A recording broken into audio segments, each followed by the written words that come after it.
Hello everyone, welcome to our garden. I wanted to show you a quick way where you can build a raised garden bed with no tools required and only 2 pieces of material. Come with me.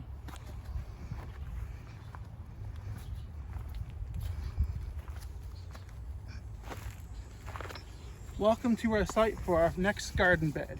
So the first step you want to do is measure out the size you want for your raised garden bed. As you see, we've already got started here. Step 2 would be to cover the ground with cardboard if you're going to be using the cardboard method. This will help kill weeds and nourish the soil for your plants to grow. Step 3, pick a plank of wood and slide it into the slots.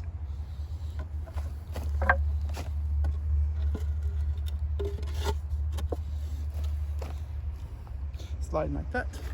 And step 4, finish the square.